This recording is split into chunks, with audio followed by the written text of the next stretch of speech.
Thank you very much for making a day today on the marketplace. The new 100, 200 banknotes and 2 Ghana cedi coin go into circulation from today. This was after the Bank of Ghana officially launched these new higher notes and the coin last Friday as legal tender. George Rafi has more in the following report. According to the Bank of Ghana, the issuance of these notes would, however, be based on the commercial banks drawing down on their balances with the central bank. First Deputy Governor of the Bank of Ghana, Dr. Maxwell Opoku-Afari, has been given more details on how the issuance will be done. Systems are being calibrated as we speak now, and the banks will start getting these species moved to their various branches starting from next week, Monday. But some will say that it will also be a demand base because it's not. Do I get from you demand base? Because not everybody who is going to use the 100 or the 200 Ghana cedis for transactions immediately. But we also recognize that once it's new and it's very beautiful, I don't know whether you've seen it, everybody wants to see a copy. So you have an initial jump in demand, not just for transaction, but just to appreciate this very beautiful note. And so that is also being taken care of. But yes, you are right. It will be a demand base as to how many people want to demand that, because as I said, it's mostly going to store value and also for high value transactions. Meanwhile, the first Deputy Governor of the Bank of Ghana, Dr. Maxwell Opoku-Afari, has been reacting to high inflation rate concerns, fears that these monies are being printed to aid election year overrun. Issuing new family of notes does not contribute to inflation. That's not what it does. Issuing new family of notes gives options to ensure ability to be able to pay for transactions, degree of exchangeability. When you issue an amount of money, you'll be able to get change for it. But it does not add, because the value of the currency is intrinsic, right? It does not add to inflation in the sense that because you have a higher denomination, prices are going to go up. Assuming you're going to buy something that costs 200 Ghana cedis. In the past, you maybe would have used 50 notes. Now you have an option to issue one note. How does that lead to increase in prices?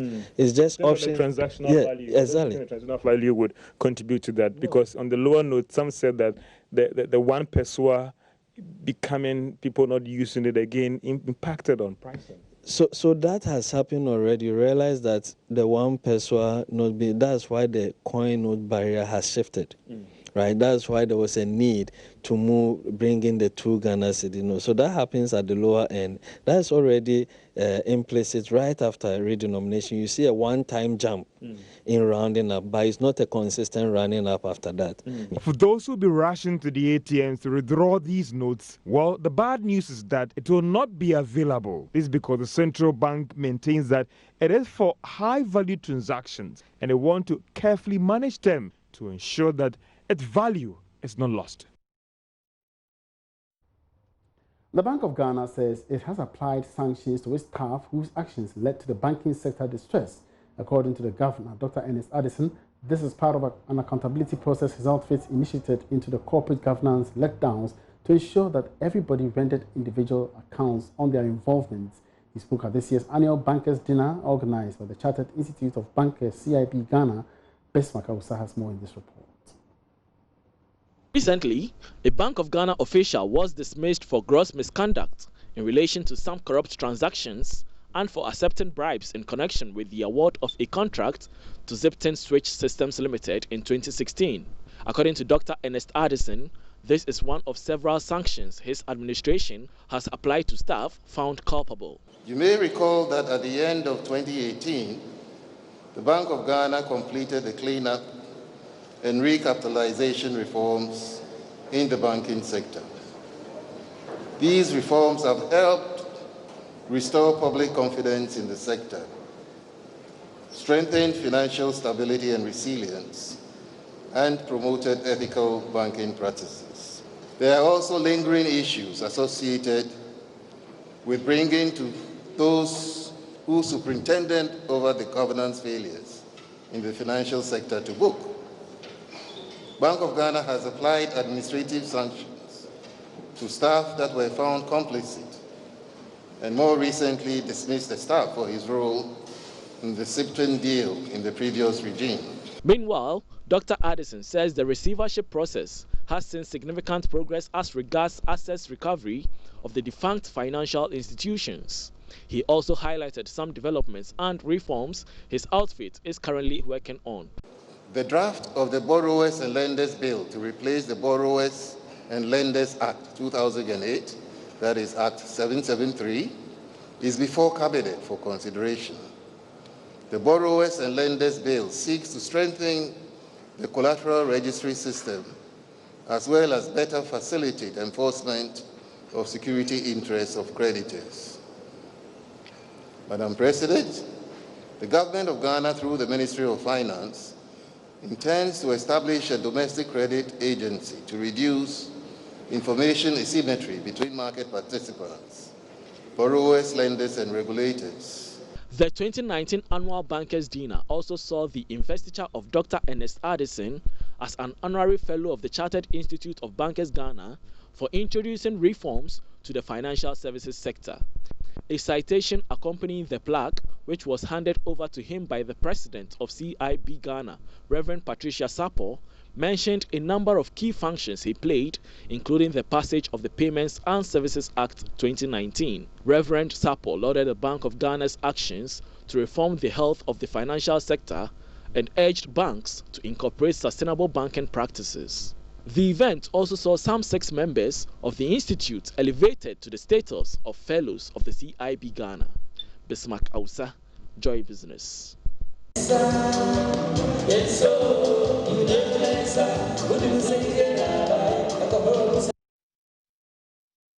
Meanwhile, economist Professor Godfred Bokwin has advised CEOs and entrepreneurs to go beyond family and relationship ties when constituting their boards and other management staff. Professor Bokwin says the current economic situation is a result of some misfits at the Bank of Ghana and other relevant stakeholder institutions. You don't need faith today, given the evidence in terms of the number of firms that have gone under the water, the huge financial bailout that we have had to load onto the debt stock, that you don't need a pastor to pray for you to believe in corporate governance. It is part of the larger economic context in which businesses operate today. It's not optional. Oftentimes, the governance mechanism will require that the owner who even set up the business takes a back seat. Perhaps to start a business, others will say, you require entrepreneurial skills.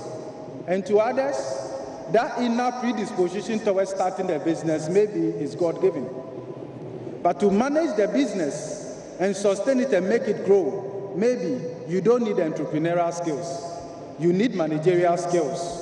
You need to now put in place systems and internal controls and accounting systems, which often does not even require the one who set up the business to be in the helm of affairs. Are you willing to separate your business from yourself? People have lost their jobs. The marriages that never happened, the engagements that had to be disengaged, and the colossal bailout arrangements that have been loaded onto the public debt.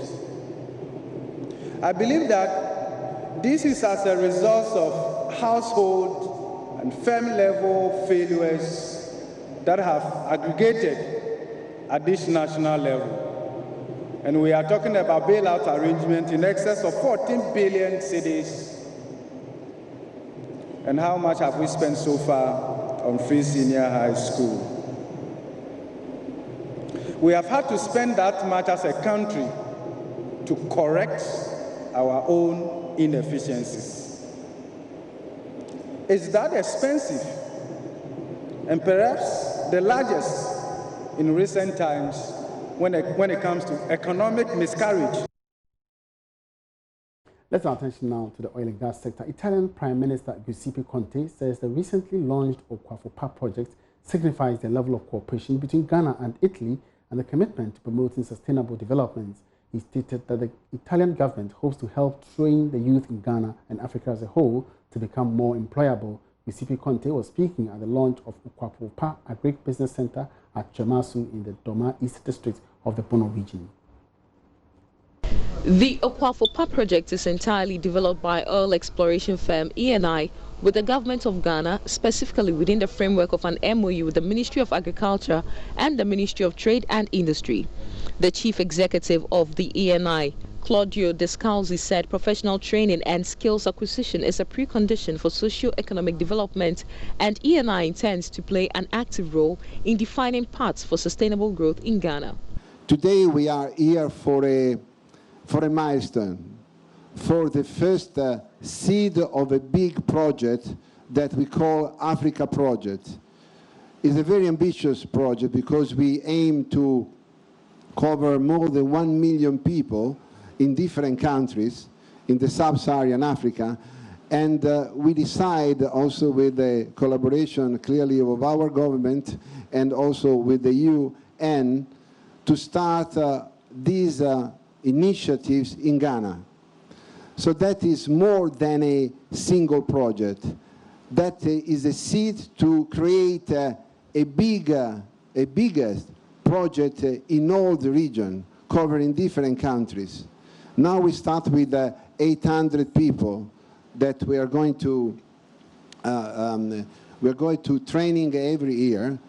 We want, as the minister said, we want to replicate another pilot, but our target in Ghana is to reach 150,000 people.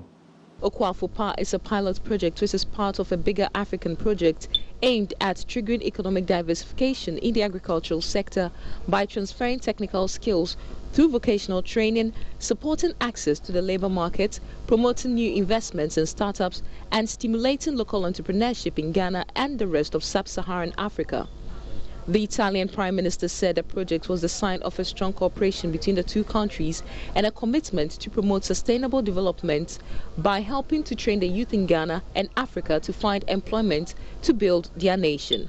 Keen to come to Ghana, invest, create business and promote development for the new generations. I can assure that Italy will continue to stay at the side of Ghana and of the whole African continent. Senior Minister Yao Osafo-Mafo, who represented President Akufo-Addo, thanked ENI for the project and promised it to be put to good use to help increase production of agric produce under the Planting for Food and Jobs and the One District, One Factory. This government has decided that it's time to make a change. It's time to change focus from grammarian education to technical vocational education and training. And therefore this project is just right. Your Excellency, President Akufo-Addo recognizes that many of the Asian tigers, such as Malaysia, Singapore, and South Korea, took the fundamental decisions to transform their economies from production of raw materials for export to the manufacturing of their raw materials. And this is what we intend to do. The first raw material available to Ghanaians is agriculture and agriculture produce. And therefore, any facility that teaches us to transform agriculture and to process agricultural produce is just right. The vision of the project is to reach about 1 million people across Africa over 4 years by creating up to 200 self-sustainable agricultural consortia able to transfer technical skills, facilitate the creation of new business and developing economic chains with a positive impact on the socio-economic growth of local communities. Now, 6 persons have been arrested by the police as Ghana-Nigeria retail trade feud deepens. Chaos erupted on Monday morning at Tiptoe Lane near Circle here in Accra during an exercise. The Ghanaian traders locked up shops belonging to the foreigners. Some members of Guta at dawn stormed the area and locked up the shops of identifiable foreigners, vowing to keep them shut indefinitely. The situation led to some persons sustaining injuries. Here are some Ghanaian traders who say they will continue the exercise until all foreigners leave the retail space. Nigeria for the Empamuomo, My entimino entra asasi we so nton ade bio. Ye problem no. It's na mo shati or mo shops and then na mo ye ennepote. Yes, so dey ahomachi. 12 o'clock near to 2 almost stores ni nyina mu. Thinking say omo ba omo bebu ye. Omo ba omo so organize omo go so we see yes operation. Omo kita stones na there. Okay, so all he's been saying is that this dawn they came here to shut the shops of the Nigerian and foreign retailers in the retail space, but the occupants of those shops came this morning and they came sort of trying to attack them. In Sesiano, they never come. Sesiano, yes, I got back. I got 2 stores in back. Okay. The ones that have been opened. No.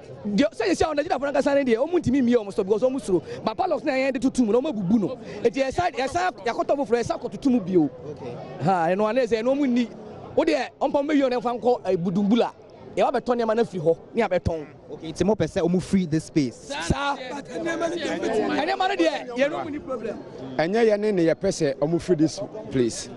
I am Mra and a Tresse. Omo free this place. And Penifonian san and Omonum Diemono, Omonune Ganamrano. And Omonum Diemo, Omo Churo Babito was a I was a ja BB Emma Ganafua, Omotima Buja business no. Ye bought Emrebi at what the moment. And it's a way of foreigner now bar Satu to be bid Edumano and Nadia foreigner and Ran Emma Hokwanse Utumi Aye. And it's a way of pressing a baby to say Kuala and Nadia Yako. It will say Kuala no. Emrano ebon ho ban say adwuma na wo ye no also wo ye City Light wo ye foreigner enya de yakoto City Light shop e be say adwuma odie no enye bodwa business ene wo ye ukọ Shoprite a foreign company enya de yakọ shop a ye tututumu no aye foreigners a omo babaji Ghana fo adwuma emrano bo ho ban say Ghana fo pe ene enye no omo babaji a omo eye enti aban no ye kan ne say Emre bi wo ho a ewo so mo de samra no omo de aye adwuma se omo rafi a aye akai na ye kai mo se omo fa emra no anya adwuma e be se ye wo Ghana ha no mo se obi e wa brochire wotena ase okwatu dual citizenship obe contest election a wo ye Ghana ni ye se emra ema ho kwan se obetumi aye saa na ade na sa emra no ema ho kwan se obetumi aye saa na sa emra na so e ka se adwuma bi wo ho a foreigners no entumi nya no na emra no de sa emra no yemfa anya adwuma.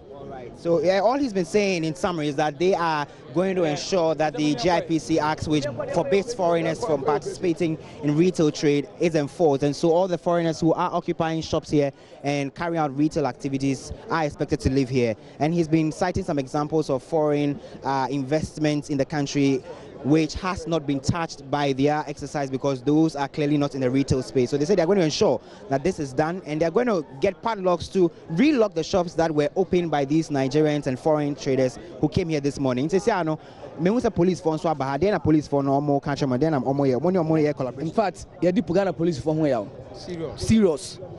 In the sense that operation ye move obias to Korean and Yema. Yeah, dear, sister and I am Mumbi. Could you believe that Nigeria for a bomb guitar at the end of more day by and soon I ain't granino? Almost 2 born, now Mono, a pussy ain't gonna phone come back. One is short on Mamma high neno, and yet easy. But the end, you miss some of your Majuma. Yes, so you protect your business. It's the end, the air can't say, yes, I'll go back. You need good time, any penny for you are going back, you can lock it, those night, a padlock no more. Meanwhile, the Nima Divisional Police Commander who led a team of men in the scene tells Joy News 6 arrests were made during the confrontation. ACP Ibrahim Akwe says the police met a volatile situation, prompting the heavy deployment. Well, we were here as early as 6 o'clock. You got intelligence from some of the members of the community that the Ghanaian counterparts, Guta, had locked up most of the shops belonging to their Nigerian counterparts.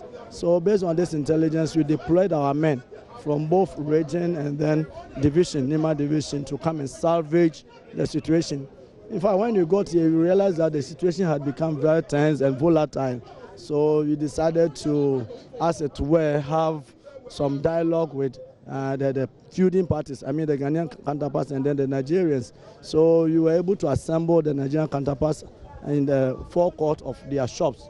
Yes, and whilst you were trying to address the situation, you realized that people had started peddling stones at us. Even yes, we were in a group, so the regional commander, myself, and all the policemen, even though you were heavily armed, and they started petrol stones, so we had to repel the attack.